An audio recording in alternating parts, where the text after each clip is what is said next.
सबैलाई नमस्कार। म प्रदीप खतिवडा।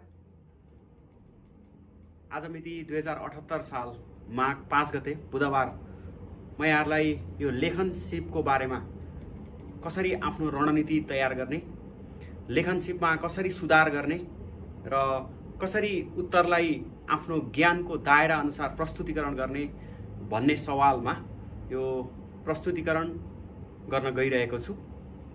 अब यो महामारीको फेरि पनि हामी तेस्रो लहरमा छौं है। कुनै पनि परीक्षाहरू भइरहेको अवस्था छैन र आगेको समय पनि अनिश्चित छ।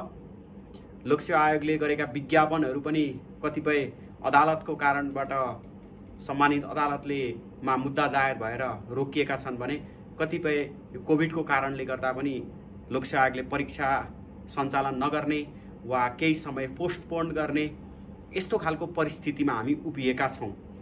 फेरि पनि हामीसँग दुई किसिमका परिस्थितिहरू, एउटा आन्तरिक परिस्थिति यहाँले सुधार गर्न सक्नुहुन्छ, जुन बाह्य इन्भाइरोमेन्ट छ, बाह्य परिस्थिति छ जुन तपाईको हातमा छैन, त्यसमा कम्ती भन्दा कम्ती चिन्ता गर्नु बाहेक अरु कुनै विकल्प छैन।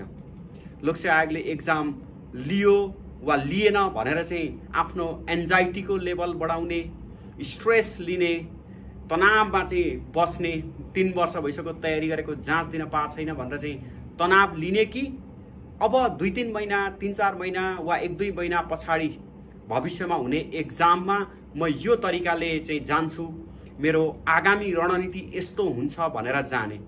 यो दुईटाको डिसिजन चाहिँ तपाईले लिने हो र यसको बेस्ट डिसिजन भनेको चाहिँ अब भविष्यमा 2 महिना, 1 महिना, 6 महिना, 4 महिना कहिले हुन्छ एक्जाम, त्यो एक्जाममा मेरो प्रस्तुतिकरण यस्तो हुनेवाला छ, म मेरा कमी कमजोरीहरू सुधारेर यसरी लिएर जान्छु भन्ने खालको रणनीति तयार पार्नु भयो भने चाहिँ त्यो चाहिँ परीक्षाको दृष्टिकोणबाट र्यासनल हुन्छ, विवेकशील हुन्छ। त्यही भएर तपाईले बढी भन्दा बढी ध्यान के दिनु पर्यो भने विवेकशील निर्णय लिनतिर जानु पर्यो। मेरो अब हुने एक्जाममा, अहिले रिसेन्टली एक्जाम भएको भए मेरा यो कमी कमजोरीहरू थिए, यहाँनिर मेरो पढाइ पुगेको थिएन, यहाँनिर मेरो लेखनमा अलिक कमजोरी हुन सक्थ्यो भन्ने जुन तपाईले एजम्पसन गरेर अनि त्यसको आधारमा सुधार गर्दै अगाडि बढ्नुको कुनै विकल्प छैन।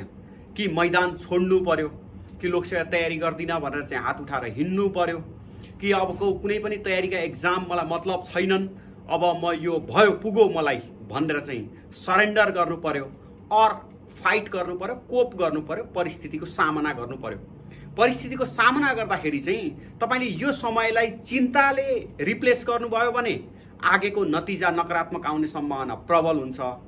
त्यो चिन्ता हैन कि यो समय तपाईले आफ्नो क्षमता प्रवर्धन गर्ने, आफ्नो आन्तरिक शक्तिलाई सबलीकरण गर्ने र सकारात्मक ऊर्जाले चिन्तालाई जित्ने परिस्थिति रह्यो भने चाहिँ आगामी दिनमा जुन हुने नै छ त्यो एक्जाम लोकसेवाले जहिले भए पनि लिन्छ नै, त्यो एक्जाममा तपाई थप ऊर्जा र सशक्त भएर आफ्नो क्यान्डिडेसी प्रस्तुत गर्नुहुन्छ र आफ्नो चुनौती चाहिँ सशक्त ढंगले प्रस्तुत गरिसकेपछि परीक्षामा उत्तीर्ण हुने सम्भावना पनि प्रबल भएर जान्छ।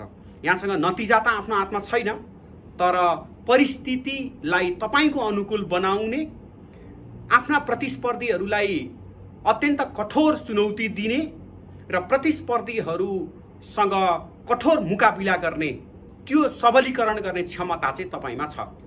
अब यिनै सन्दर्भका साथ यो प्रस्तुतिकरणमा अत्यन्त महत्त्वपूर्ण यो लेखन सिप जुन हामी परीक्षामा गइसकेपछि मात्रै झलास हुन्छौं, परीक्षामा गइसकेपछि मात्रै ला मैले यो पाटो त छुटाएको रहेछु तयारीमा, म त कोर्स कण्ठ गर्नेतिर लागेको रहेछु, किताब कण्ठ गर्नेतिर लागेको रहेछु, म त अरु कुरामा अल्झिएको रहेछु, परीक्षामा खास चाहिने त लेखन सिप रहेछ भन्ने कुरा चाहिँ तपाई एक्जामिनेसन हलमा पुगेपछि मात्रै थाहा पाउनु भयो भने त्यो तपाईको त्यो पटलको एक्जामको लागि चाहिँ त्यो ठूलो घातक हुन्छ। त्यही भएर एक्जाममा सफलताको ठूलो वेटेज बोकेको लेखन सिपको कुरा म यहाँ सिलसिलेवार गर्छु। अब लेखन सिपमा राम्रो उत्तर अथवा बढी नम्बर दिने उत्तरका विशेषता के हुन्छन् त्यसमा चर्चा गर्छु र तपाईले कस्तो रणनीति बनाउनु पर्छ त्यसमा चर्चा गर्छु। अब खासमा हाम्रो रिटन एक्जामिनेसनको सिस्टम हो। रिटन एक्जामिनेसनमा तपाई अब्बल नभइकन अन्तर्वार्ताका लागि तपाई बोलाइनु हुन्न। तपाई जतिसुकै सुन्दर हुनुस्, जतिसुकै सुन्दरी हुनुस्, जतिसुकै ह्यान्डसम हुनुस् वा ब्युटिफुल हुनुस्, तपाईँ इन्टरभ्यूमा पुग्नुभन्दा अगाडि तपाईँको ह्यान्डसम र ब्युटिफुल देखाउने चाहिँ रिटन एक्जामिनेसनले नै हो है। तपाईँले रिटन आफ्नो कपी त्यसलाई बुझाइसकेपछि वा कपीको माध्यमबाट म राम्रो छु, ह्यान्डसम छु, ब्युटिफुल छु भनेर देखाइसकेपछि मात्रै अन्तर्वार्तामा पुग्नुहुन्छ। मान्छेको जेनरल कन्सेप्सन वा जेनरल बायसनेस के हो भने जुन जुन सुसुप्त दिमागमा हुन्छ, राम्रोलाई हेरिन्छ। बाटामा हिँड्दा पनि तपाईँ राम्रो केटा हो भने केटीले राम्रो केटी हिँडेको छ भने, ब्युटिफुल गर्ल हिँडेको छ भने तपाईँ फर्केर पनि हेर्नुहुन्छ। केटीहरूले राम्रो केटा ड्रेसअप गरेको ह्यान्डसम केटा देख्यो भने फर्केर पनि हेर्छ वा हेर्न चाहन्छ। यो मान्छेको जेनरल कन्सेप्सन हो, मान्छेको जेनरल बायसनेस हो, ह्युमन इरर हो है। अन्तर्वार्तामा त तपाईँको बाहिरी आवरणले पनि अलिकति 0.5 1 नम्बरलाई आकर्षित गर्ला, तर लिखित परीक्षामा चाहिँ यो उत्तर पुस्तिकाले नै यो पेपर चेक गर्नेलाई आकर्षित गर्नुपर्छ। त्यो आकर्षित गर्ने माध्यम चाहिँ आन्सर सिट हो। यहाँ 6 महिना पढ्नुहुन्छ, वर्ष दिन पढ्नुहुन्छ, 2 वर्ष तयारी गर्नुहुन्छ, योचोटि म पास हुनै पर्छ भन्ने दबावमा जानुहुन्छ, तर सबै कुरा बिर्सेर एकदमै केही कुरा ख्याल नगरिकन उत्तर लेख्दाखेरि चाहिँ त्यही तपाईँको एसएलसीमा जस्तो आन्सर आउँथ्यो र 50 नम्बर आउँथ्यो, +2 मा जस्तो नम्बर आएर 50-55% आएको छ, ब्याचलरमा त्यस्तै लेखेर 50-55 आएको छ। भनेको राइटिङको प्याटर्न हाम्रो सबै एउटै हुन्छ क्या, सुध्रिँदैन। यो राइटिङ चाहिँ बिहेभियरको कुरा हो, अभ्यासको कुरा हो। अनि स्टडी चाहिँ लाइक तपाईँले रट्न सक्नुहुन्छ है, अध्ययनको अलि हार्डवर्किङ गर्नु भने केही कुरा मेमोराइज गर्न सक्नुहुन्छ, तर लेखन भन्ने कुरा चाहिँ अभ्यासबाट आउने कुरा हो। लेखन चाहिँ फेरि बिहेभियरल पार्टको कुरा हो। जसरी तपाईँको स्वभाव परिवर्तन गर्न अत्यन्त कठिन हुन्छ, राइटिङ परिवर्तन गर्न पनि त्यति नै कठिन हुन्छ। हाम्रामा उखान छ नि होइन, आफ्नो बानी को त्याग्छ अर्काको बानी को लिन्छ भन्ने खालको उखान छ नि नेपालीमा। खासमा बिहेभियरल चेन्जेस चाहिँ अत्यन्त कठिन कुरा हो र त्यो बिहेभियरल चाहिँ राइटिङ हो। राइटिङ इज अ आर्ट भन्छ नि, त्यो बिहेभियरल भएको हुनाले, बिहेभियरल साइन्सको पार्ट भएको हुनाले राइटिङ चाहिँ परिवर्तन गर्न केही तपाईँले सुधार गर्नै पर्छ, केही कुरामा ख्याल गर्नै पर्छ। मैले आज मेरो प्रस्तुतिकरणलाई यो 5वटा कुरालाई तपाईँले टिप्नुहोस्। पहिला एउटा त उत्तरको दायरा र परिधि है, स्कोप र लिमिटेसन के छ त्यो कुरा ख्याल गर्नु पर्यो। 1 नम्बरमा राम्रो उत्तरको विशेषता भन्दैछु म, यसलाई म फेरि फर्दर क्ल्यारिफिकेसन गर्छु, यसको थप वर्णन गर्छु। दोस्रोमा अनुपात र सन्तुलन, त्यो भनेको यदि बहु क्वेसन्सहरू छन् भने त्यो अनुपात र सन्तुलन, रेसियो र ब्यालेन्स मिलाउनु पर्छ। तेस्रो प्रमाणिकता, तपाईँले केही कुरा लेख्दै हुनुहुन्छ भने हावामा लेख्ने होइन कि यसमा मसँग यो जस्टिफिकेसन छ।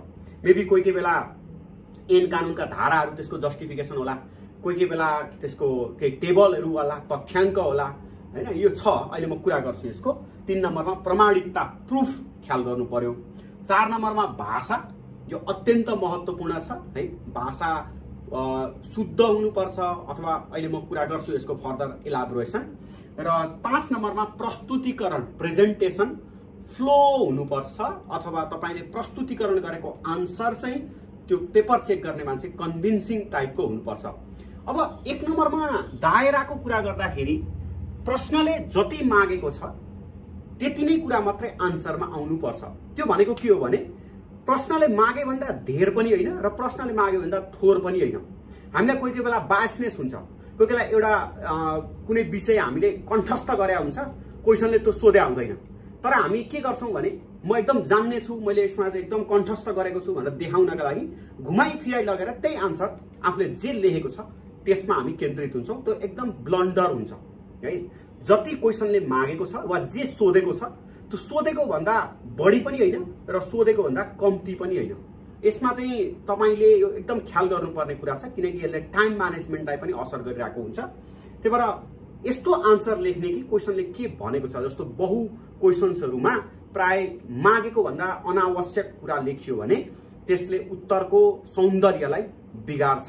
पहिलो वाक्यदेखि नै अनावश्यक शब्द चाहिँ एउटा पनि नराख्ने, क्वेसन्सलाई पढ्ने, क्वेसन्सको अन्डरस्ट्यान्डिङ तपाईँको दिमागमा राख्ने, अनि क्वेसन्सको अन्डरस्ट्यान्डिङको एउटा परिधि बाँध्ने। यहाँदेखि यहाँसम्म यसको सीमा हो है, यहाँदेखि यहाँसम्म यसको लिमिटेसन्स हो, यहाँदेखि यहाँसम्म यसलाई परिधि बाँध्छु र योभन्दा बाहिर गएर म बहकिएर आन्सर लेख्दिनँ भनेर तपाईँले विचार गर्नु पर्यो। कोही बेला तपाईँलाई आउँछ, सप्लाई बेस भएर आन्सर लेख्ने होइन, कोही बेला तपाईँलाई आउँदैन, अनावश्यक शब्दले पेपर भर्ने होइन। जे आउँछ वा कंक्रीट आन्सर के हो त्यो आन्सर्स मात्रै तपाईको उत्तर पुस्तिकामा हुनुपर्छ। अदरवाइज पेपर चेक गर्ने मान्छेलाई के लाग्न सक्छ भने तपाई चाहिँ अलि हावा तरिकाले आन्सर लेख्ने वा क्वेशन नबुझेको हो कि यसले भन्ने वा यसले धेर जान्ने बन्न खोज्यो आफूलाई भन्ने भान भयो भने त्यसले तपाईको उत्तरलाई कम मूल्याङ्कन गर्छ। त्यही भएर एक नम्बरमा ख्याल गर्नुपर्ने कुरा के हो भने प्रश्नले सोधेको कुनै पनि तथ्य नछुटाउने र सोधे भन्दा धेरै अनावश्यक उत्तर नलेख्ने, यो एक नम्बरमा ख्याल गर्नुपर्ने कुरा। अब 2 नम्बरमा यो प्रश्नको अनुपात र सन्तुलन, रेशियो र ब्यालेन्सको कुरा गर्छ। जस्तो क्वेशन धेरै मल्टिपल क्वेशन्स आयो, त्यो भनेको तपाईको यदि 10 नम्बरमा 3 खण्डको क्वेशन्स आयो, 3 + 4 + 3 भनेर आयो भने पक्कै पनि 3 र 3 को कन्टेन्ट उति नै हुनु पर्यो अनि 4 नम्बरको अलि धेरै हुनु पर्यो, अलि मोटो पार्ट चाहिँ त्यहाँ हुनु पर्यो। त्यही भएर यो अनुपात र सन्तुलन चाहिँ मिलाउनु पर्छ। जति अंकको बाँडफाँड छ त्यो अंकको बाँडफाँडको आधारमा तपाईले उत्तरको कन्टेन्टको बाँडफाँड पनि गर्नुपर्छ, समय पनि त्यही अनुसारले राख्नुपर्छ र कोही बेला यो ब्यालेन्स आन्सर सन्तुलित हुनुपर्छ। जस्तो कुनै तपाईले ओपिनियन सोधो, राय सोधो भने तपाईले त्यो सकारात्मक राय र नकारात्मक रायको बीचमा सन्तुलन कायम गर्नुपर्छ।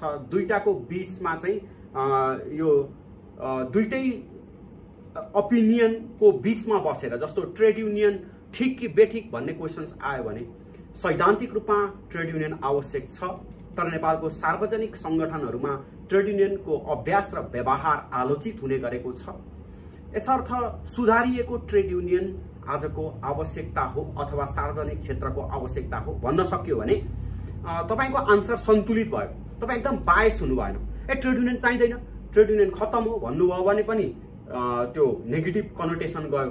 अनि ट्रेड युनियन एकदम राम्रो आदर्श हो भनेर चाहिँ जानुभयो भने त्यो फेरि अर्को आइडियलिजम भयो। त्यही भएर रियलिजम र आइडियलिजमको बीचमा बसेर तपाईले सन्तुलित उत्तर लेख्नुपर्छ ओपिनियनहरूको आन्सरमा। त्यस्तै तपाईको आन्सर चाहिँ न एकदम हेभी सकारात्मक वा हेभी नकारात्मक दुईटै कोनोटेसनमा जानु हुँदैन, सन्तुलित र बीचमा औसत धारणा राख्नुपर्छ। त्यही भएर यो अनुपात र सन्तुलन, अंकभारको अनुपात र तपाईको ओपिनियनको सन्तुलन मिलाउनु पर्छ। तेस्रो कुरा महत्त्वपूर्ण चाहिँ यो प्रमाणिकता है, प्रमाणिकता प्रुफ हुनुपर्छ। अब प्रमाण विषयलाई तपाईले केही कुरा भन्नुभयो भने त्यो भनेको विषयलाई प्रमाणित गर्नका लागि त्यसमा केही तथ्याङ्क हुन सक्छ है, त्यसमा केही कानुन वा संविधानको धारा हुन सक्छ वा त्यसको दफा हुन सक्छ, कुनै कोटेशन्स हुन सक्छ है, कुनै तथ्याङ्क हुन सक्छ। जस्तो कि कोभिडको समयमा नेपालको आर्थिक वृद्धि घटेको छ, यो नकारात्मक 2.1 सम्म पुग्यो भनेर यसरी तपाईले तथ्याङ्क राख्न सक्नुहुन्छ कि व्यापार घाटा चुलिएर गएको छ भनेर 6 महिना वा 5 महिनाको व्यापार घाटा यति छ भनेर तथ्याङ्क सहित बोल्नुभयो भने त्यो अलि ज्यादा रिलायबल हुन्छ। अब कति तथ्याङ्क राख्ने त भन्दा जतिले त्यो विषयलाई प्रमाणित गर्न सक्छ, जतिले त्यो विषयलाई चाहिँ ओ ठीक हो यो उसले भनेको ओपिनियन राइट हो भनेर भन्न सक्छ। सबैमा आवश्यक छैन, तर आन्सर्समा त्यो देखिनु पर्छ। कतिलाई कुनै सर्वेक्षणको आधारमा लेख्नु पर्ला, कतिलाई कुनै विद्वानहरूले यसो भनेका छन् भन्नु पर्ला, कतिले यो तथ्याङ्कले यसो बोल्छ भन्नु पर्ला, कतिमा यो कोटेसनको कुराबाट प्रमाणित गर्न सक्नुहुन्छ, ब्युरोक्रेसी अथवा कर्मचारी तन्त्र यस्तो हो भनेर म्याक्स वेबरको कुरा गर्न सक्नुहुन्छ, व्यवस्थापनको इफिसियन्सी इफेक्टिभनेसको कुरा गर्दाखेरि एफडब्ल्यू टेलरलाई सम्झिन सक्नुहुन्छ। सो यी विद्वानहरूका कोनोटेसन वा त्यसका भनाइ वा तथ्याङ्क यिनीहरूलाई आधार बनाएर तपाईले आन्सर्सलाई प्रमाणित गर्दै अगाडि बढ्नुपर्छ, प्रुफमा जानुपर्छ। अब अर्को पाटो छ, महत्त्वपूर्ण पाटो, यो भाषा है, यो अत्यन्त महत्त्वपूर्ण छ। अब भाषामा तपाईले नेपालीमा आन्सर लेखे पनि हुन्छ, अंग्रेजीमा आन्सर लेखे पनि हुन्छ, तर एउटा कुरा चाहिँ स्पेलिङ अत्यन्त ख्याल गर्नु होला।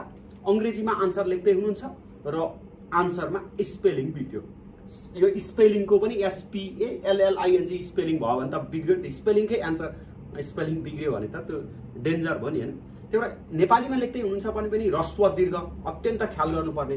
अब नीति लेख्दाखेरि नीति यस्तो लेख्नुपर्ने, तपाईले चाहिँ नीति भनेर यस्तो लेख्नुभयो भने यहाँ कतिवटा गल्ती भयो भन्दा दुईटा गल्ती भयो। यो यताबाट हुनुपर्ने यता भयो, यो ह्रस्व हुनुपर्ने दीर्घ भयो। अब हो यस्तो खालको गल्ती गर्नुभयो भने आन्सर चेक गर्नलाई त्यो हरेक स्पेलिङ मिस्टेक र ह्रस्व दीर्घ मिस्टेक गर्दा यो यो मनमा चाहिँ ड्याङ ड्याङ हान्छ क्या। अघि यस्तो कोरे जस्तो हुन्छ क्या, खराङ खराङ कोरे जस्तो हुन्छ। अनि आन्सर पुरा पढिसक्दाखेरि कतिचोटि उसको दिल दुख्छ, त्यति नै नम्बर कम हुन्छ। सुरुमा सोचेको थियो होला 10 मा 6 नम्बर दिन्छु, तर यो पढ्दै जाँदा स्पेलिङ र ह्रस्व दीर्घ हेर्दा त अत्यन्त गरिब रहेछ। त्यसको त यो भाषाको त गरिबी लागेको रहेछ हैन, पोभर्टी छ। भनेपछि अब पुवर स्पेलिङमा त मार्क्स दिने कुरो भएन। अब यसमा चाहिँ जस्तो साहित्यको आन्सरमा मात्रै भाषा हेरिन्छ भन्ने चाहिँ गलत आख्यान हो। यो जुनसुकै आन्सरहरुमा पनि भाषा आधारभूत भाषाको शुद्ध शुद्धि चाहिँ आवश्यक छ। अर्को चाहिँ छ स्पेलिङ पछाडि ग्रामर। ग्रामर है, यो चाहिँ शब्द संयोजन बनोट। तपाई नेपालीमा लेख्नुस् वा अंग्रेजीमा लेख्नुस्, आन्सरमा ग्रामेटिकल इरर चाहिँ हुनुहुँदैन।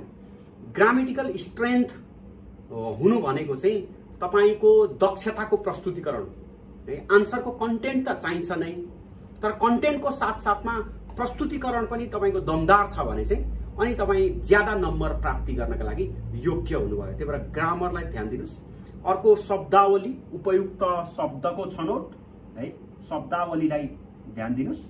कहीँ तपाईले गलत ठाउँमा गलत शब्द राखिदिनु भयो भने त्यसले मिनिङ अर्को दिन्छ क्या। कोही बेला तपाईँ एकदम ओहो म त जान्ने छु भन्ने देखाउनका लागि एउटा अनम्याच शब्दलाई लगेर कहाँ लगेर राखिदिनुहुन्छ कि म्याचिङ नहुने शब्दलाई लगेर एक ठाउँमा राख्नुपर्ने शब्द अर्को ठाउँमा जार्गन शब्दको प्रयोग गर्नुहुन्छ हैन। तर त्यो जार्गन शब्दको प्रयोग चाहिँ गलत ठाउँमा लगेर राखिदिनुहुन्छ है। यो यस्तो काम चाहिँ नगर्नु होला। जस्तो कि भनौँ न, अब तपाईले सुन्नुभयो समावेशितामा ग्लास सिलिङ इफेक्ट छ भनेर सुन्नुभयो। ग्लास सिलिङ इफेक्ट भनेको तल्लो जुन मार्जिनलाइज छन् उनीहरूले माथि हेर्ने मात्रै हो, माथि नपुग्ने हो ग्लास सिलिङको मिनिङ। तर यसलाई लगेर गलत ठाउँमा लगेर राखिदिनु भयो भने। अनि इलाइट क्याप्चर्ड छ भनेर चाहिँ समावेशितामा इलाइट क्याप्चर्ड भन्ने शब्द कहीँ सुन्नुभयो, त्यसलाई लगेर अर्कै ठाउँमा लगेर राखिदिनु भयो भने हो यस्तो खालका जार्गन शब्दहरू को तपाईँ गलत ठाउँमा पेस्टिङ गर्नुभयो भने त्यसले पनि तपाईको नम्बरलाई काट्छ। र अर्को अत्यन्त महत्त्वपूर्ण चाहिँ प्रस्तुतिकरण। कस्तो देखिन्छ त उत्तर है। तपाईलाई कुनै नयाँ मान्छेसँग पहिलोचोटि परिचय गर्नु पर्यो भने त्यसको मन कमलो छ कि मन कडा छ कि भित्र कालो छ कि भित्र सेतो छ कि त्यसको मन चाहिँ एकदम कठोर छ कि वा षड्यन्त्रकारी छ कि, यस्ता कुराले तपाईलाई ख्याल गर्दैन। सुरुमा के ख्याल गर्छ? ड्रेसअप कस्तो छ, ब्युटिफुल छ कि छैन, ह्यान्डसम छ कि छैन, स्मेल आएको छ कि छैन, सुगन्ध छ कि दुर्गन्ध छ है। अब हेर्दाखेरि उसको एपिटाइज कस्तो देखिन्छ, यस्तो कुराले तपाईलाई आकर्षण गर्छ के। राम्रो वा अझ अपोजिट जेन्डर अगाडि आइपुग्यो भने योसँग बोलौँ बोलौँ, परिचय गरौँ गरौँ, हात अगाडि बढाउँ बढाउँ तपाईलाई लाग्छ। स्वाभाविक हो, यो सबै ह्युमनलाई लाग्छ। जुन ह्युमनलाई यो लाग्दैन त्यसमा केही डिफिसियन्सी छ भन्ने कुरा बुझिन्छ। अब उत्तरको पनि त्यही हो है। उत्तरमा पनि तपाईको यो प्रस्तुतिकरण चाहिँ कस्तो देखिन्छ हेर्ने बित्तिकै एट अ ग्लान्स पहिलो 5 सेकेन्डमा त्यो पेपर चेक गर्ने मान्छेले के रियलाइज गर्छ तपाईको उत्तरमा? ओहो यो उत्तर त साँच्चै राम्रो उत्तर आयो, ओहो यो उत्तर त साँच्चै नै कस्तो आकर्षक तरिकाको रहेछ भन्ने लाग्छ कि है यो उत्तर चाहिँ पढ्न नपाए हुन्थ्यो भनेर अन्तिमतिर राख्छ है। प्राय पेपर चेक गर्दाखेरि प्रस्तुतिकरण यो नमिलेको, संरचना नमिलेको, हेर्दै घिनलाग्दो उत्तरलाई प्राय ढिलो पछाडि राख्दै गइन्छ कि। कम्ती तपाईको उत्तर पढिसकेपछि चाहिँ एउटा स्ट्रङ कफी वा ब्ल्याक टी, स्ट्रङ टी खानु पर्यो वा एकदम मुड स्विङ भएर चाहिँ यसो एकचोटि बाहिर घुमेर नआइकन तपाईलाई रिस मरेन भने त्यसको रिफ्लेक्सन त पक्का पनि आन्सरमा आउँछ। अनि तपाईले सारा 6 महिना पढेर बटुलेको ज्ञान कहाँ काम लाग्यो र? तपाईले त त्यो उत्तर पुस्तिका चेक गर्ने मान्छेलाई रिस उठाइरहनु भएको छ हैन। उत्तर पुस्तिका चेक गर्ने मान्छेलाई चाहिँ कुटौँ लागिरहेछ तपाईलाई भेट्ने बित्तिकै, वा तपाईको उत्तर चाहिँ तपाईको उत्तर इग्नोर गरिरहेछ, पछाडि राखिरहेछ उसले हैन।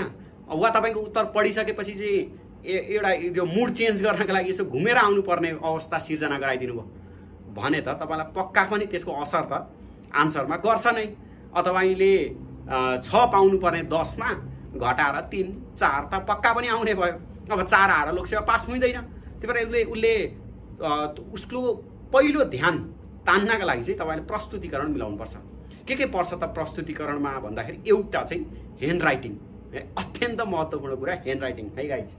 अब यो ह्यान्ड राइटिङ मैले अघि सुरुमा भने नि writing it's a part of behaviour है, यो व्यवहारसँग सम्बन्धित छ। यो ह्यान्ड राइटिङ छ नि, यो ह्यान्ड राइटिङ बिहेभियर हो कि मान्छेको। जस्तो अहिले पोलियोग्राफी भन्छ क्या अरे, त्यसले चाहिँ ह्यान्ड राइटिङ हेरेर मान्छेको स्वभाव पत्ता लगाउँछ, रिसा छ कि भङ्जा छ कि सद्गुणले भरिएको छ कि असल छ कि खराब छ कि ह्यान्ड राइटिङबाट पत्ता लगाउँछ। भनेको तपाईँको स्वभाव चाहिँ ह्यान्ड राइटिङले प्रस्तुतिकरण गर्छ क्या।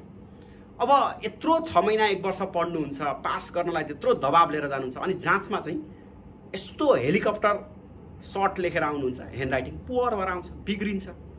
पास गराउने अन्तिममा गएर चाहिँ ह्यान्ड राइटिङले रहेछ, अथवा कन्टेन्ट भइसकेपछि अन्तिममा असर गर्ने ह्यान्ड राइटिङले रहेछ।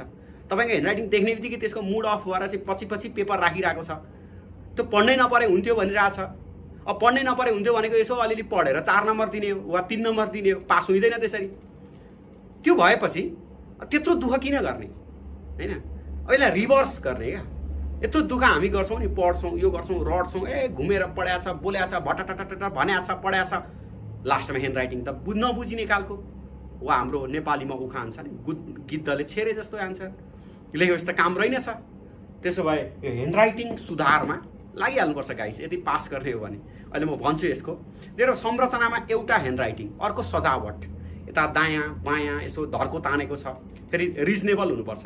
यता यति धर्को, यता यति धर्को, लेख्ने ठाउँ यति भयो भने त राम्रो देखिँदैन। चट्ट मिलाएर लेखेको छ, लिजिबल ह्यान्ड राइटिङ छ, हेर्ने बित्तिकै ओहो कस्तो राम्रो नकोरी लेखेको, नकाटी लेखेको रहेछ आन्सर भन्ने भयो भने त त्यो त आकर्षक भयो। अब कहीँ यसो चाहिने ठाउँमा डायग्रामको प्रयोग गरेको हुनसक्छ।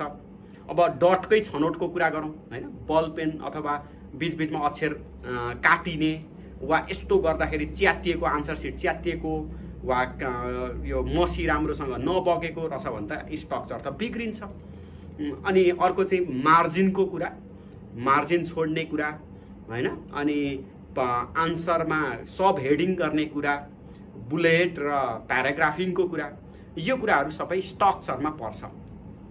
मैले तपाईँलाई यो ओभरअल यो आज मैले 5वटा खण्डमा, जस्तो कि दायरा, अनुपात, प्रमाणिकता, भाषा र प्रस्तुतिकरणको खण्डमा राइटिङलाई सजाउने कुरा भने।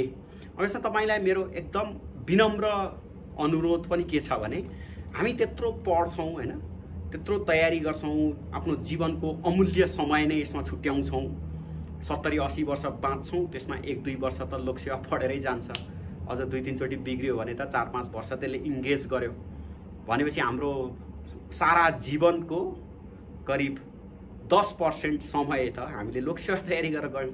यो त राम्रो भएन। त्यसो भए स्मार्ट तयारी कसरी गर्ने त भन्दाखेरि पढ्न त पढ्नु नै पर्यो, कन्टेन्ट राम्रो नभई त पास गरिँदैन। तर जतिसुकै पढे पनि हाम्रो 3 घण्टा लेख्ने बेलामा चाहिँ त्यही ओरिजिनल 7 कक्षामा के लेख्थ्यो, 10 कक्षामा के लेख्थ्यो, 11मा के लेख्थ्यो, +2 ब्याचलरमा के लेख्थ्यो, मास्टर्समा के लेख्थ्यो, त्यही दोहोरिन्छ क्या। किन त्यस्तो हुन्छ भन्दा हामी योजना बनाएर जाँदैनौँ। किन त्यस्तो हुन्छ भन्दाखेरि हामी यो अभ्यास गरेर जाँदैनौँ होइन। हाम्रा कमी कमजोरीहरू एसएलसीदेखि नै क्यारी फरवर्ड भएर आइरहेका हुन्छन्। हामी त्यसलाई गौरसँग हेरेका हुँदैनौँ, ध्यान दिएर हेरेका हुँदैनौँ होइन। अनि त्यो सारा समस्या बोकेर 3 घण्टा जाने अनि पढेको के अर्थ भयो होइन। पहिला हामी 9-10 मा एस्से रटेर जान्थ्यौँ, तर त्यो जहाँसम्म पुगिसकेपछि त त्यो रटेका कुराहरू त एकातिर, आन्सर त एकातिर हुन्थ्यो होइन। +2 मा पनि हामी पढ्थ्यौँ, तर आन्सर लेख्ने बेला त अर्कै कुरा लेखेर बस्थ्यौँ। अझै पनि हामी जब आन्सर भनेर लेख्छौँ, जब 3 घन्टे एक्जाम भनेर बस्छौँ, तब हामी त आइहाल्छ, हामी है we are Gorkhali, our Gorkhali style त आइहाल्छ। भनेपछि अब के गर्ने त भन्दा एकदम सिम्पल छ। तपाईँले लेखेको उत्तर तपाईँ आफै एकचोटि पढ्नुहोस् है। त्यो एउटा कपीमा मेरो विचारमा 30-40 वटा गोलो त लाग्छ नै। रातो डट लिएर बस्नु भने 30-40 वटा गोलो त लाउनुहुन्छ। तपाईँको आन्सर तपाईँलाई मनै पर्दैन।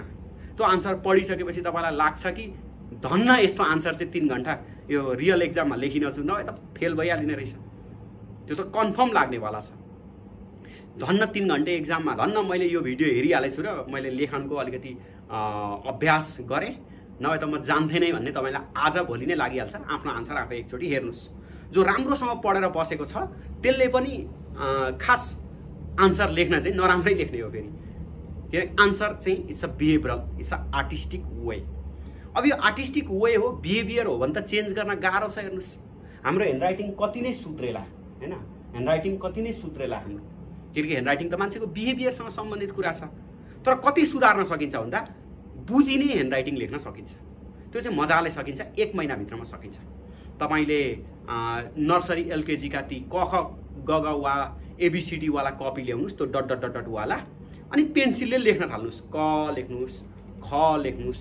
तपाईँको हातले क ख ग ग को पुरा सेपिङ नै बिर्सिसक्यो। अब ख लेख्छ यस्तो लेखिदिनुहुन्छ, क लेख्छ यस्तो लेखिदिनुहुन्छ। यो यस्तो लेख्थ्यौँ त हामी सानामा, लेख्दैन थियौँ है। यो गोलो गोलो अन्डा, पुलिसको डन्डा, हनुमानको पुच्छर, स्वर्ग जाने बाटो भनेर कति राम्रो क लेख्थ्यौँ नि। अब आजकल क नै बिर्सिसक्यो। यसो यसो गरेर क भइहाल्यो। यो क भयो त अब भएन नि त, किन हाम्रो बिहेभियरल चेन्ज भइसक्यो क्या। अब पहिला चाहिँ हामी सिन्सियर थियौँ, सानामा बच्चामा सिन्सियर थियौँ, त्यो मिलाई मिलाई लेख्थ्यौँ। जति हामी उमेर छिप्पिँदै गयो हामी केयरलेस हुँदै गयौँ। चलिहाल्छ नि, भइहाल्छ नि, यस्तै त हो। यो भन्ने शब्द छ नि, यसले त बिगार्दै जान्छ होइन। चलिहाल्छ नि, यत्रो त चलेकै छ, यत्रो वर्ष भयो, म 25 वर्षको भएँ, अब यतिन्जेल नगरेको अब गर्ने भइसक्यो सक्यो होइन। पहिला हामी सिन्सियर थियौँ, सानामा भनेको मान्थ्यौँ। टिचरले यस्तो गर्नुहोस्, यताबाट घुमाउनुहोस् भन्दा हामी मान्थ्यौँ। आजकल मान्दैनौँ है। अहिले मैले भन्छु, एकछिनमा तपाईँले बिर्सिनुहुन्छ त्यो कुरा होइन। त्यो स्वभाव परिवर्तन चाहिँ निकै गाह्रो कुरा छ क्या। त्यो नभइकन फेरि तपाईँ पास हुनुहुन्न।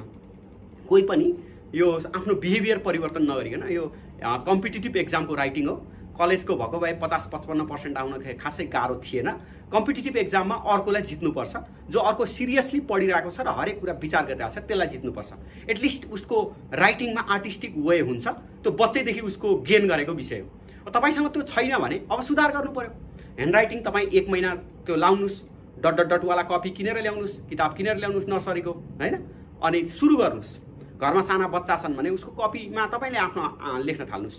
कम्तीमा 10 दिन जति क ख ज्ञसम्म पुरा कम्प्लिट लेख्न थाल्नुभयो भने हातले अब मान्छ कि यताबाट यो पुरा घुमाउनु पर्छ भनेर मान्छ। जहाँसम्म स्पिडको चिन्ता नगर्नुहोस्, जति भ्याइन्छ त्यति आन्सर लेख्ने हो। मैले सुरुमै भनिसकेँ, अनावश्यक आन्सर यदि तपाईँको आन्सरबाट कट्छ भने, घट्छ भने तपाईँको समय अत्यन्त उब्रिहाल्छ। हामी त अनावश्यक पाठ लेखेर, चाहिने भन्दा नचाहिने उत्तर लेखेर पो हामीलाई समय व्यवस्थापन गर्न गाह्रो भइरहेछ त। आवश्यक मात्रै आन्सर लेख्ने, ठिक्क लेख्ने हो भने त समय धेर लाग्दैन है। त्यो समय निर्धारित समय लेख्ने गर्ने उत्तर सोधेको हुन्छ। तर हामी त एकदम अन्ठा लेखिदिन्छौँ होइन, हावा लेखिदिन्छौँ, अनि पो समय धेरै लाग्छ त। जुन आन्सरमा हामीलाई कम ज्ञान छ त्यसैमा धेरै उत्तर लेख्छौँ। यो हाम्रो युनिभर्सिटिजहरूमा गरेको पनि त्यही छ। त्यसैमा यसो जोखेर मार्किङ दिने पनि चाहिँ त्यही छ। त्यो पेपर चेक गर्नेको मेन्टालिटी बुझिदिनुहोस् न। ह्यान्डराइटिङ पनि गतिलो छैन, लेख्न पनि यति लेखेको छ 8-10 पेज, अनि उसले त्यो सबै पढेर बस्दैन। यसो हेर्छ, पेपर गन्छ, 10 नम्बरको लागि 6-7 पेज लेखेको रहेछ, बिचरा एउटा पेजमा 1 नम्बर त दिनै पर्यो भन्छ, यसो 5 दिन्छ, पास गरिदिन्छ, बेरोजगारी बजारमा पठाइदिन्छ। तर यो कम्पिटिटिभ एक्जाममा त त्यो होइन, यो त एकदम विज्ञान छ, साइन्टिफिक चेकिङ हुन्छ है। त्यो भएर त्योमा चाहिँ तपाईँले ख्याल गर्नुपर्छ। त्यही भएर ह्यान्डराइटिङको लागि, ह्यान्डराइटिङ पुवर छ भने नाम निस्किने सम्भावना तपाईँको 75%ले घट्यो। 100 हो भने 75% तपाईँको ह्यान्डराइटिङ नबुझिने इलिजिबल छ भने त्यो चान्सेस गयो। त्यही भएर अब सुधार गर्नुहोस्। 1 महिनामा अत्यन्त राम्रो त भन्दिनँ, तर यो लोकसेवाको एक्जाममा तपाईँलाई ह्यान्डराइटिङकै कारणले गर्दा फेल हुनुपर्ने अवस्था चाहिँ आउँदैन। 1 नम्बर। दोस्रो नम्बर शुद्ध। तपाईँलाई पनि त शुद्ध कसैले नेपाली बोल्यो भने वा शुद्ध इङ्ग्लिस बोल्यो भने ओहो वाउ भनेर सुन्नुहुन्छ नि। दिएको छ, पच देखिरहेको छ, इङ्ग्लिस बोलिरहेछ, तर केही पनि मिलेको छैन, तपाईँलाई हाँस उठ्छ नि होइन। आन्सर पनि त्यही त हो, ह्रस्व दीर्घ मिलेको छैन, स्पेलिङ मिलेको छैन, शब्द संयोजन मिलेको छैन। अब त्यसमा त त्यो तपाईँलाई हाँस उठे जस्तो पेपर चेक गर्न रिस उठ्ने भनेको आन्सरमा देखाउने हो। यो दोस्रो कुरा ख्याल गर्नुहोस् है। अनि तेस्रो कुरा तपाईँले ख्याल गर्नुपर्ने चाहिँ प्रवाह है, जुन हामी बग्नुपर्छ नि, यसमा यो प्रवाहको कुरा छ। यो प्रस्तुतिकरणमा प्रवाह मिल्नुपर्छ। सर बगेको आन्सर, कलकलाउँदो खोला बगे जस्तो आन्सर त्यसै थाहा हुन्छ। अब दुईटा सेन्टेन्सको बिचमा चेन हुँदै जोड्दै लेखेको छ भने प्रवाह हो। दुईटा सेन्टेन्सको बीचमा जिगज्याग छ, एउटा यो भन्छ अर्को यो भन्छ, नेपाल राम्रो छ पनि भन्छ नेपाल खतम छ पनि भन्छ, अन्त मिलेन नि त दुईटाको संयोजन हो। यसरी नमिल्दाखेरि चाहिँ आन्सर बग्दैन। अब प्रवाह मिलेको आन्सर चाहिँ अलिक कन्सियसली लेखियो भने मिल्छ। अब यसको लागि चाहिँ के हो भने तपाईले ज्यादा भन्दा ज्यादा अभ्यास गर्नै पर्छ। तर तपाईलाई एउटा म बेस्ट सजेसन दिन्छु, यो व्यावहारिक पनि छ तर 1 महिना लागू गर्नु भने तपाईको राइटिङमा आमूल परिवर्तन पनि आउँछ। बिहान उठेर चट्ट बसेर 10 नम्बरको एउटा क्वेशन 16 मिनेटमा 17 मिनेटमा एउटा आन्सर लेख्नुस्। त्यो आन्सर बेलुका चेक गर्नुस्। हरेक दिन बिहान लेखेको आन्सर बेलुका चेक गर्नुस्। अनि त्यसमा प्रवाह कति छ मैले भनेका 5 वटा कुराहरू हेर्नुस्, डाइमेन्सन हेर्नुस् है, दायरा क्वेशनको फ्रेमवर्कमा लेख्नु भएको छ कि छैन, मार्क्सको सन्तुलन छ कि छैन, केही प्रमाणिकता बोलिरहनु भएको छ कि हावा दिइरहनु भएको छ, भाषाको शुद्धाशुद्धि कस्तो छ र प्रस्तुतिकरण कस्तो छ। तपाईलाई बेलुका पढ्दाखेरि ओहो कस्तो राम्रो आन्सर लेखेछ है भन्ने लाग्यो कि ओहो कस्तो जिगज्याग आन्सर लेखेछ है भन्ने लाग्यो।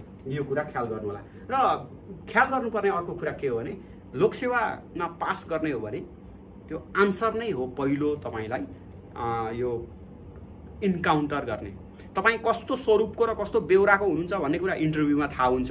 इन्टरभ्यूमा पुगिसकेपछि त तपाईले आफ्नो बाह्य सौन्दर्यता र भित्री आन्तरिक सौन्दर्यताको प्रयोग गरेर मन जितेर 2 नम्बर जति धेर ल्याउन सक्नुहुन्छ।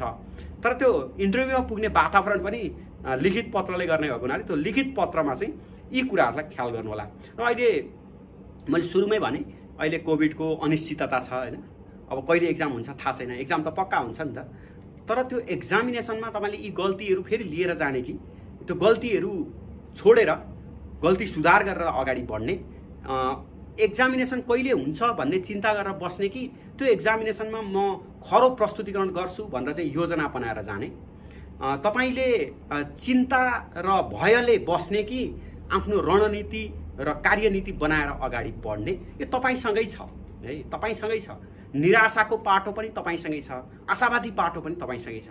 जाँच भएन, यत्रो पढेर बसेँ, 2 वर्ष भइसक्यो कोभिडले खत्तम पारो भनेर बस्नु भने तपाईँ 1 घण्टा भित्रमा फ्रस्ट्रेट भएर बस्नुहुन्छ। संसार अँध्यारो लाग्न थाल्छ है, तपाईलाई दिक्क लाग्न थाल्छ। होइन यो 2 महिना समय त मेरो गल्ती यहाँ रहेछ नि त, गल्ती सुधार गर्नलाई मौका दिएको रहेछ के लोकसेवाले। गल्ती सुधार गर्न अझै तेरो प्रब्लम रहेछ है, राइटिङमा त 15-20 दिन पछाडि जाँच लिँदा त फेल हुने रहेछस् है। अब त्यो फेल हुनेलाई चाहिँ जोगाइदिएको हो मैले, त यो सुधार गर, यति सुधार गर अनि 3 महिना पछाडि जाँच लिन्छौँ हामी, त्यसमा पास गर, जागिर खा भन्नका लागि लोकसेवाले तपाईको एक्जाम सार्दिएको हो भने त यो यसरी सोच्नु भने यसले पोजिटिभ भाइब्रेसन ल्याउँछ। त्यसले तपाईले त लोकसेवालाई जाँच सार्दियो भने त थ्याङ्क्स भन्नुपर्छ है। कसैले मुद्दा हालेर अदालतमा मुद्दा हालेर चाहिँ स्टे अर्डर भएर जाँच सरेको छ भने त्यसलाई थ्याङ्क्स भन्नुपर्छ। केही तपाईँ यो एक्जाम दिएको भए पनि फेल हुने हो। अब गल्ती पत्ता लगाइसक्नु भयो नि त, अहिले मैले भनिसकेपछि त आफ्नो गल्ती पत्ता लगाउनु भएको छ नि त। अब सुधार गर्नु भने पास हुने हो। तर एक्जामिनेसन दिनु र नदिनुले ठुलो फरक राख्दैन के गाइज। एक्जामिनेसन दिएपछि पास हुनुहुन्छ कि हुनुहुन्न हैन। एक्जामिनेसन दिएर फेल हुनु त ठुलो पीडाको विषय हो नि। तर एक्जाम सर्यो अहिलेसम्म त स्टिल तपाईँ चेक हुनु भएको छैन, स्टिल कसैले तपाईँलाई ताना हान्दैन के, ए भाइ त फेल भइस् गर्दैन के। अब के भन्छ, एक्जाम सर्यो है बिचरा कस्तो राम्रो तयारी गरेको थियो फलानुले, एक्जाम सर्यो भन्छ। अहिले चाहिँ तपाईँलाई एउटा सहानुभूति राख्छ, सिम्प्याथी राख्छ। त्यो सिम्प्याथी राख्दा राख्दै तपाईँले आफ्नो गल्ती सुधार गर्नुभयो भने आगेको एक्जामिनेसनमा तपाईँ पास हुनेवाला हुनुहुन्छ। त्यस पछाडि त माहौल फेरि पोजिटिभ माहौल आइहाल्छ। यहाँ पास हुँदाखेरि 100, 150, 200, 500 जनाले बधाई दिन्छन्, फेल हुँदाखेरि सबैले ताना हान्ने नै हुन् है, बाहिर वा भित्र ए खाइस आलु भन्ने नै हो। त्यही भएर त्यो अरूको दृष्टिकोणमा आफूलाई योग्य साबित गर्नलाई पनि एक्जाम त पास गर्नै पर्छ। कि एक्जाम नदिने हो, हात उठाउने हो, यो बजार छोडेर हिँड्ने हो, सरेन्डर गर्ने हो, वा अर्को कुनै व्यवसायमा लाग्ने हो, या त्यो नगर्ने हो भने यही अडिएर बस्ने हैन। स्मार्ट तयारी, स्मार्ट प्रिपरेसन र स्ट्राटेजिक राइटिङमा अझै ख्याल गर्नुस्। यी कुराहरू ध्यान दिएर तपाईले राइटिङ, आफ्नो राइटिङ आफै जजमेन्ट गर्नुस्, आफ्नै सुधार गर्नुस्। बिहान चट्ट उठ्नुस्, 10 नम्बरको आन्सर लेख्नुस्, त्यो क्वेशनलाई त्यही छोडिदिनुस्, बेलुका चेक गर्नुस्, अनि रातो डटले गोलो लाउँदै जानुस्। कतिचोटि तपाईको दिलमा हानो खस्तो खत्तम आन्सर कोरो, त्यति मार्क्स घटाउँदै जानुस्। एकदम राम्रो लेख्नु भयो भने 6 दिनुस् 10 मा, खत्तम लेख्नु भयो भने 2 नम्बर, 1 नम्बर, 3 नम्बर, औसत छ भने 4 नम्बर, त्यसरी जानु होला है त। आजलाई यो लेखन सिपको क्लास हामी अन्त्य गर्छौँ। तनाव होइन, सकारात्मक ऊर्जा र सकारात्मक जोस जाँगरका साथ तयारीलाई अगाडि बढाउनु होला। आशा गर्छु यहाँहरू सफल हुनुहुन्छ र आगे एक्जामिनेसनमा खरो तरिकाले उत्तर लेख्नुहुन्छ। तपाईँको हातमा लोकसेवाको यो सफलता त छैन, तपाईँको बसमा छैन त्यो कुरा, तर राम्रो आन्सर लेख्ने, चट्ट मिलेको आन्सर लेख्ने, वाउ भन्ने टाइपको आन्सर लेख्ने र क्वेसनले मागेको आन्सर लेख्ने चाहिँ तपाईँको हातमा छ। त्यो आफ्नो हातमा भएको अधिकारको चाहिँ सदुपयोग गर्नुहोस्, दुरुपयोग नगर्नुहोस्, यहाँ राख्नुहोस् र अभ्यास गर्नुहोस् है त। सबैलाई फेरि पनि म आभार व्यक्त गर्न चाहन्छु। धन्यवाद।